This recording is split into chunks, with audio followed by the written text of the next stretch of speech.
누가복음 23장 44절로 49절에 있는 말씀인데요.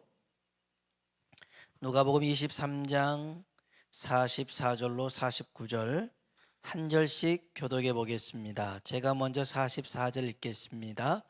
때가 제6시쯤 되어 해가 빛을 잃고 온 땅에 어둠이 임하여 제9시까지 계속하며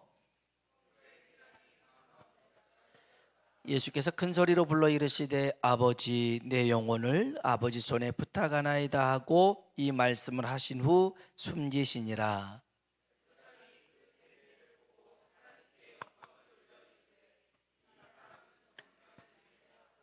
이를 구경하러 모인 무리도 그 된 일을 보고 다 가슴을 치며 돌아가고 예수를 아는 자들과 갈릴리로부터 따라온 여자들도 다 멀리 서서 이 일을 보니라. 아멘. 아멘.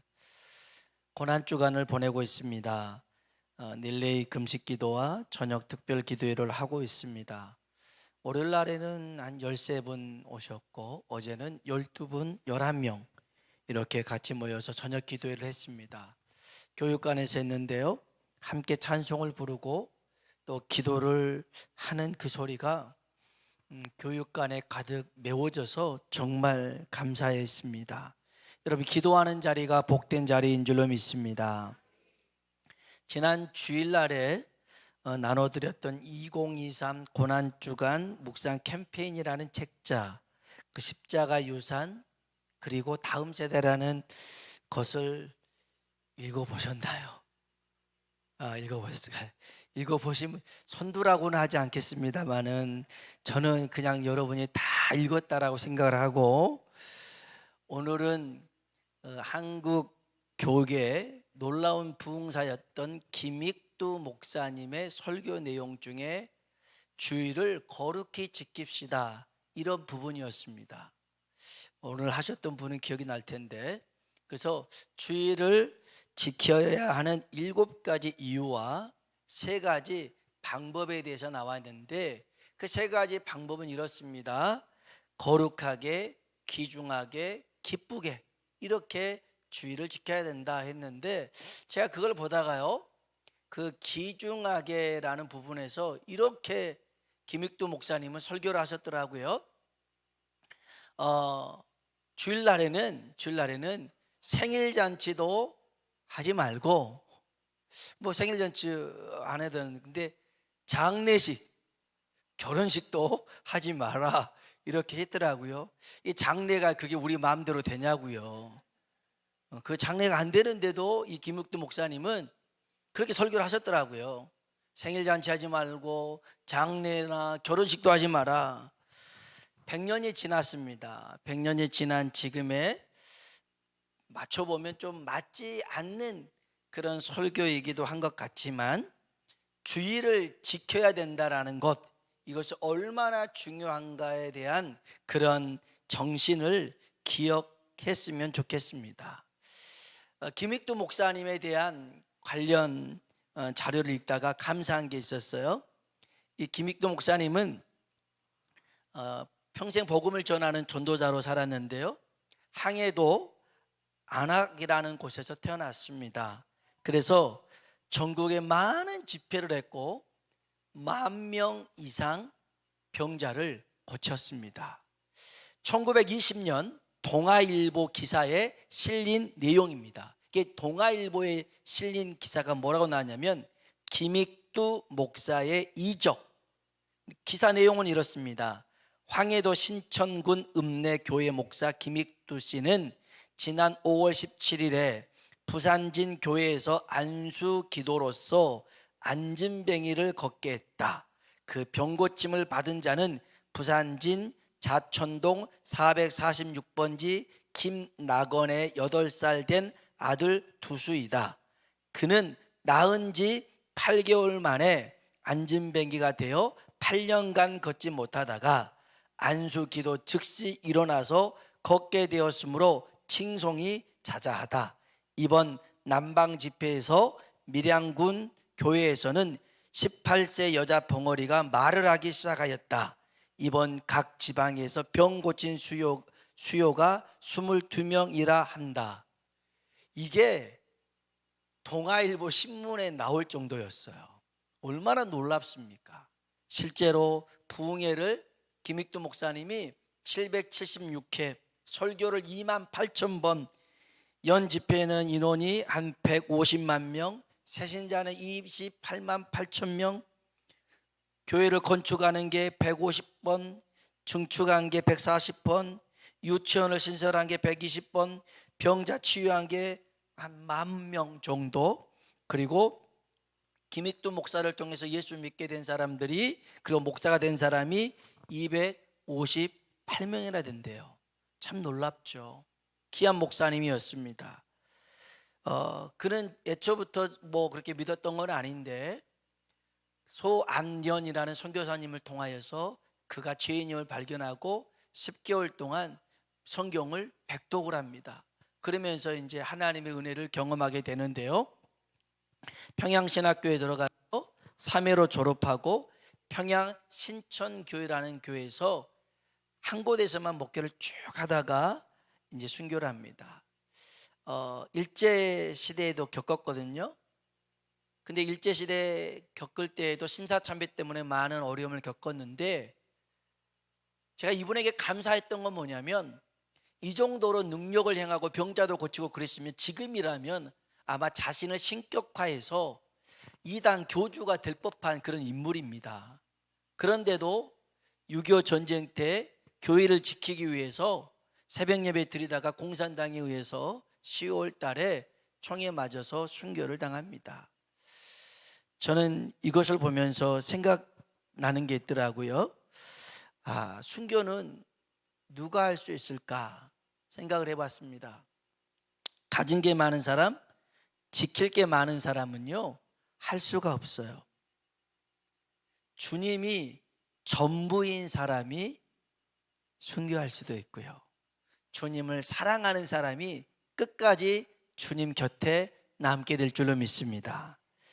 새벽에 그 가상체론에 관한 말씀을 전하고 있습니다. 오늘은 세 번째 있는 말씀, 요한복음 19장에 보면 예수님이 마리아를 보면서 여자여 보소서 아들입니다, 요한을 보면서 내 어머니니라, 이렇게 3원 세 번째 말씀하신 내용이 있습니다.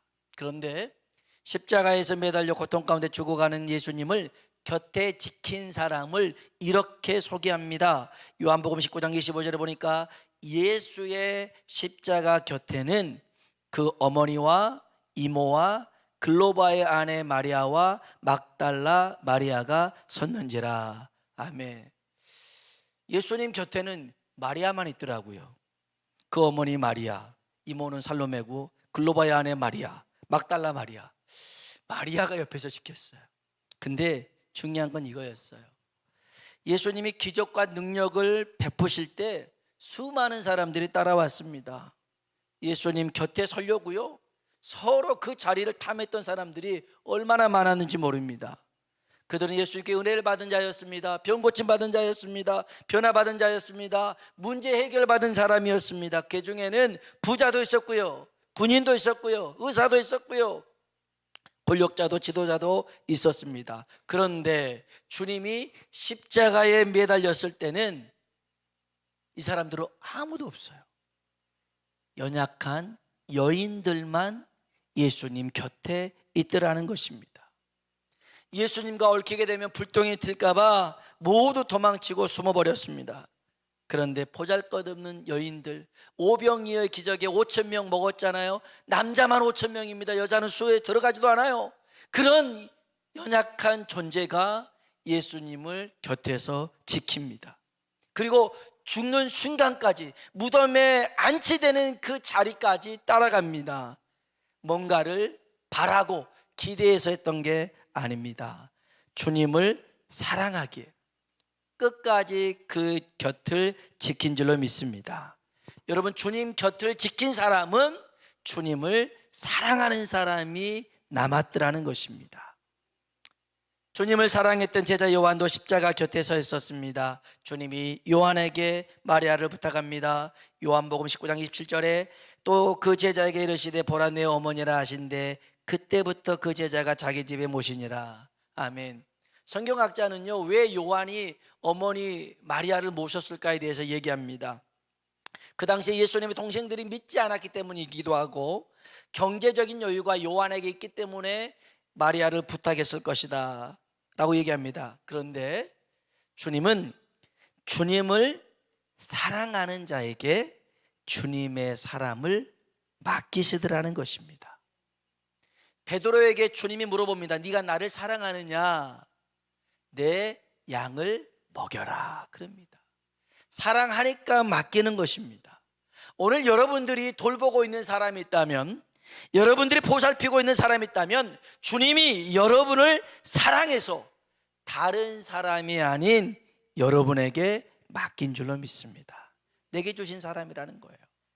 그래서 주님을 사랑하는 섬김의 사람이 되길 주의 이름으로 축복합니다.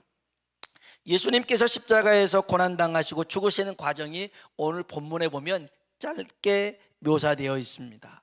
가상칠언 맨 마지막 말씀이 46절에 보면 아버지 내 영혼을 아버지 손에 부탁하나이다 하고선 돌아가셨습니다. 이때 사형 집행을 담당했던 로마 백부장이 놀라운 고백을 합니다. 47절 볼까요? 누가복음 23장 47절입니다. 읽어보겠습니다. 백부장이 그 된 일을 보고 하나님께 영광을 돌려 이르되 이 사람은 정령 의인이었도다 하고. 아멘. 따라합시다. 이 사람은 정령 의인이었도다. 아멘. 이 로마 백부장이 그럽니다. 예수님을 보고서 그 죽는 모습을 그 순간에 이 사람은 정령 의인이었다 이렇게 고백하는 거죠. 과연 무엇을 받기에 이런 고백을 할 수 있었을까요? 마태복음 27장에 보면 이 누가복음보다 더 자세하게 그 당시의 일이 묘사되어 있는데요, 우리 한번 성경 한번 봐봅시다. 마태복음으로 넘어가 봅시다. 마태복음 27장입니다. 마태복음 27장 50절부터 53절을 읽어볼게요. 여러분이 이건 많이 읽었을 텐데, 그런데 이런 내용도 있나 할 정도의 그런 말씀이 여기 기록되어 있어요. 마태복음 27장 50절로 53절입니다. 같이 한번 천천히 읽어봅시다. 예수께서 다시 크게 소리 지르시고 영혼이 떠나시니라. 이에 성소 휘장이 위로부터 아래까지 찢어져 땅이 진동하며 바위가 터지고 무덤들이 열리며 자던 성도의 몸이 많이 일어나되 예수의 부활 후에 그들이 무덤에서 나와서 거룩한 성에 들어가 많은 사람에게 보이니라. 아멘. 아멘. 여기 보면요, 예수님이 돌아가시는 순간에 성소 휘장, 성전 안에 있었던 지성소와 성소를 구분하는 이 휘장 커튼이 위에서부터 아래로 찢어진 겁니다. 이게 얼마나 두껍냐면요, 양쪽에 말이 힘껏 잡아당겨도 찢어지지 않는 게 휘장인데 예수님이 돌아가신 순간에 위로부터 아래로 찢어졌습니다. 하나님이 하신 거라는 거죠. 그래서 성소, 지성소 구분이 없게끔 언제든지 하나님 앞에 나아갈 수 있게끔 하셨습니다. 그리고 지진이 있어요. 지진이 일어나서 땅이 진동하고 바위가 펑펑 터졌습니다. 사람들이 잘 모르는 더 놀라운 일이 뭐냐면 여기 52절에 무덤이 열리고 자던 성도들이 많이 일어났습니다. 예수님이 죽는 순간에 무덤이 열렸어요. 그래서 죽었던 사람들이 일어난 거죠. 그리고 예수님이 부활하셨을 때에 이 살아났던 사람들이 예루살렘 성에 들어가서 사람들에게 보여주는 일이 생겨났습니다. 그러니까 나사로만 살린 건 아니죠. 이렇게 죽었던 이도 살아났습니다. 이 모든 광경을 로마 백부장이 지켜봤습니다. 그래서 여기 54절에는 54절 읽어볼까요? 읽어봅시다. 백부장과 및 함께 예수를 지키던 자들이 지진과 그 일어난 일들을 보고 심히 두려워하여 이르되 이는 진실로 하나님의 아들이었도다 하더라. 아멘. 이는 진실로 하나님의 아들이었다. 이는 정령 의인이었다. 이 고백을 하게 되었어요. 그러니까 지진 일어났죠. 성소회장 갈라졌죠. 무덤이 열렸죠. 죽었던 사람들이 살아났죠. 이런 모든 광경을 보면서 두렵지 않겠어요? 아, 정말 하나님의 아들이었구나. 이렇게 백부장이 고백을 한 겁니다. 그런데 사실 이렇게 어떤 나타나는 현상보다 더 중요한 게 있습니다. 이 백부장이 이런 신앙 고백을 할 수 있었던 것이 뭐냐면, 예수님 그 사형 집행을 하고 있습니다. 모든 과정을 보게 되는데 그 순간에 예수님이 누구를 원망한 거라 탓하지 않습니다. 죽음의 그 고통의 순간도 다 견뎌내십니다. 그리고 자기를 버린 사람, 자기를 죽인 사람을 위해서 용서 기도를 하고 계십니다. 이 모습은 사뭇 주전 700년 전에 이사야가 예언했던 내용과 같습니다. 이사야 53장 7절에 보면 이런 말씀이 있습니다. 이사야가 700년, 예수님 나시기 700년 전에 예언했던 내용입니다. 그가 곤욕을 당하여 괴로울 때에도 그의 입을 열지 아니하였으며 마치 도수장으로 끌려가는 어린 양과 털 깎는 자 앞에서 잠잠한 양같이 그의 입을 열지 아니하였도다. 예수님이요, 그 모든 십자가의 고난을 당하시면서 양손에 못이 박히고 양발에 못이 박히고 가시면류관을 쓴 상태로 또 이 십자가를 짊어지고 못 박히셨는데요, 양옆에 있는 강도들은 이 고통이 얼마나 큰지 막 거침없이 그냥 어떤 대상도 상관없이 막 욕을 퍼붓기 시작합니다. 양쪽에 있는 강도들은 그랬어요. 그런데 예수님이 욕을 했다라는 내용이 없어요. 오히려 아버지여 저들의 죄를 용서해 주십시오. 자기들이 한 일을 알지 못합니다. 용서 기도하고 계십니다. 그리고 그 모든 것들을 다 견뎌내십니다. 참습니다. 사형 집행관이었던 이 로마 백부장이 이 모든 과정을 봅니다. 고난의 순간에 대처하는 모습, 고난의 순간에 어떻게 그 일들을 헤쳐나가는 그 자세를 보게 됩니다. 여러분, 주님은 십자가 고난까지 영혼을 구원하는 시간으로 보내신 줄로 믿습니다. 여러분, 혹시 여러분에게 고난이 있습니까? 여러분에게 고통이 있습니까? 그것을 우리가 어떻게 대처하느냐에 따라 다른 사람들이 보게 됩니다. 물론 그 사람들 보라고 하는 건 아니지만요, 우리가 고난의 때 원망할 수도 있고 불평할 수 있고 남 탓할 수 있지만 우리가 그렇게 하지 않고 오히려 기도하고 용서하고 참고 인내하는 그 모습을 통해서 영혼을 구원 얻게 되더라는 것입니다. 여러분, 이제 우리에게 필요한 것이 있습니다.